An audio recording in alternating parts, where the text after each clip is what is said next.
समस्त पितृदेवताओं की जय। बड़ा ही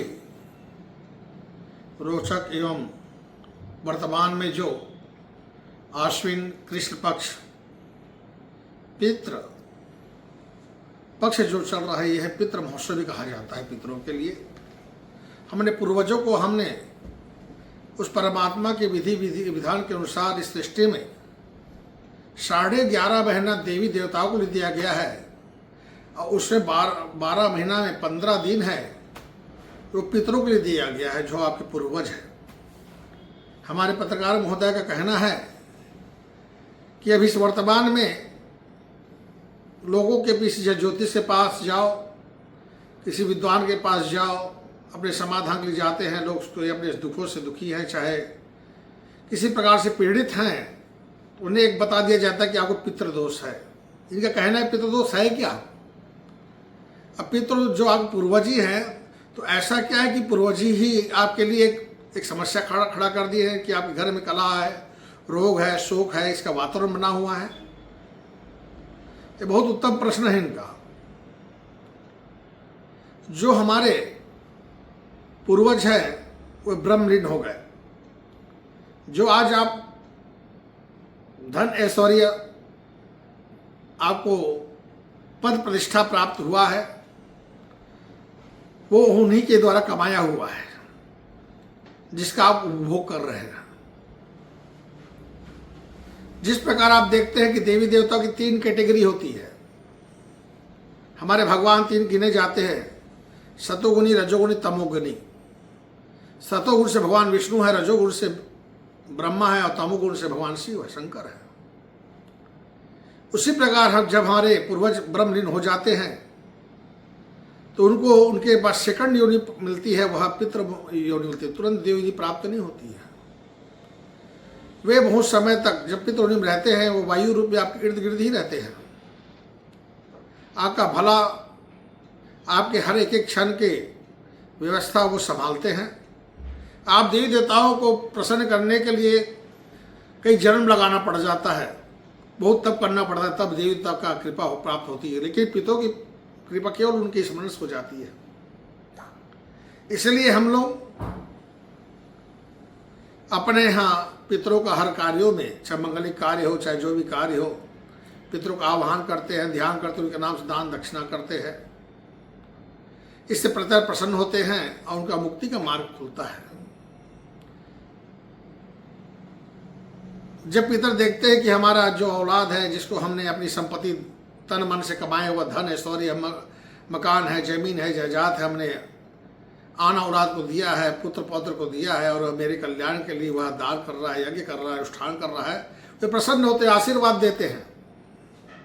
लेकिन वही आप कुछ नहीं करते हैं तो वे कुपित होते हैं। जैसे सात्विक सतोगुणी जो पितर होते हैं, वो विष्णु के समकक्ष होते हैं। उनके लिए कुछ ना भी किया जाए, उसके बाद ही प्रसन्न होते हैं। अपने आन औलाद को, मनुष्य को वे आशीर्वाद देते हैं, जिससे वो फलता है, फूलता है और पद प्रतिष्ठा प्राप्त करता है।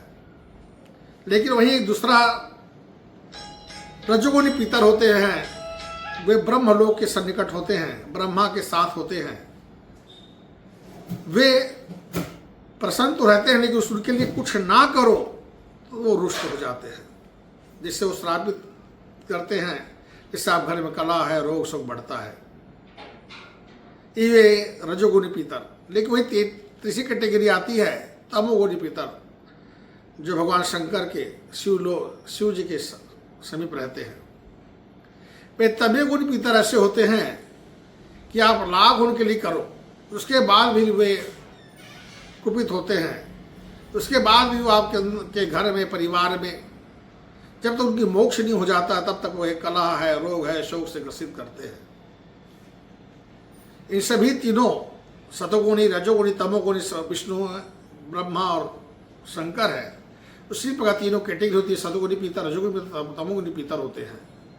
इन्हीं के किसी प्रकार के कोप के कारण वह आप पीड़ित होते हैं, रोग शोक से ग्रसित होते हैं। हम जाने अनजाने हम जरूर कहते हैं कि हमने कुछ ऐसा कार्य नहीं किया, लेकिन पता नहीं कौन सा भोग हम भोग रहे हैं।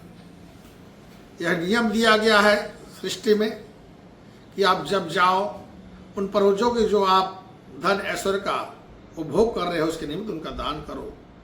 उनके दान के जब आप उनको मोक्ष मिलेगा, इसलिए सिस्टम दिया गया है। सबसे पहले हमारे यहाँ लोअर कोर्ट बताया गया पितरों के लिए श्राद्धि कर्म के लिए पिंडदान करो, तर्पण करो, वह है तीर्थराज प्रयाग में। उसका हाई कोर्ट गिना गया, बताया गया है गया। हमारे जितने आप देखते हैं सनातनी लोग भागवत आदि कथा कराते हैं, और 18 दिन वहाँ पूर्णिमा से लेकर नवरात्र की प्रतिपदा तक रहकर 18 दिन वहाँ पर पितरों का विसर्जन है, पितरों को बैठाते हैं, गया में श्राद्ध कर्म करते हैं और तन मन धन से अर्जित व धन को लगाते हैं। उससे पितर प्रसन्न होते हैं, वैकुंठ को पहुँचाते हैं चतुर्भुज रूप में धारण करके। और जब है अपने परिवार को पुत्र पौत्र को आशीर्वाद देते हैं, खूब धन कमाओ, खूब फलो, खूब धन दान करो, धर्म करो, और उसी के आशीर्वाद से हम यश कृति प्रतिष्ठा को प्राप्त करते हैं। और सबसे बड़ा आशीर्वाद ये होता है वह कुल की उन्नति। किसी के घर में अगर कुल की उन्नति हो रही, परिवार बढ़ रहा है, बाल बच्चे उत्पन्न हो रहे हैं, वो पितरों के आशीर्वाद से ही संभव है, कोई देवी देवता का आशीर्वाद से नहीं होते हैं। और जिसके घर में पिता प्रसन्न होते हैं उनके परिवार में पुत्र और संतति की वृद्धि होती है। अतः ऐसे पितृमोक्ष पर्व पर आप पितरों के निमित्त दान धर्म जरूर करें, गौदान करें, रोज पिंडदान करें, तर्पण करें। इसके अलावा एक पितृ गायत्री मंत्र है, उसका भी प्रतिदिन आप एक माला कम से कम जप करें पितरों के निमित्त, उनके मोक्ष निमित्त। ओम देवताभ्य पितृभ्यश्च महायोगिभ्येव च नमः स्वहायै स्वधायै नित्यमेव नमो नमः। इस मंत्र का जप करने से पितृ प्रसन्न होते हैं। पितृ गायत्री मंत्र का उनको पुण्य प्राप्त होता है। ओम देवताभ्य पितृभ्यश्च महायोगिभ्येव च नमः स्वहायै स्वधायै नित्यमेव नमो नमः। इस प्रकार आप प्रतिदिन उनके कल्याण के लिए, पुण्य के लिए, उनके मोक्ष के लिए आप यह गायत्री मंत्र कर पितृ गायत्री मंत्र करते हैं, विष्णु आशीर्वाद देते हैं। इसी के साथ पितरों के आशीर्वाद के लिए, उनसे प्रसन्नता के लिए भी आप ओम सर्वपितृ परम प्रसन्नो सुख समृद्धि भवो, वे भी इस मंत्र का भी आप जप कर सकते हैं। ओम सर्वपितृ परम प्रसन्नो सुख समृद्धि भवो, ओम सर्वपितृ परम प्रसन्नो सुख समृद्धि भव ओम। इस मंत्र का भी आप पितरों की प्रसन्नता के लिए, उनसे सुख समृद्धि आशीर्वाद के लिए आप यह जप है अनुष्ठान कर सकते हैं। इसी के साथ समस्त पितृ देवताओं को मैं नमस्कार करता हूँ, भगवान विष्णु को नमस्कार करता हूँ।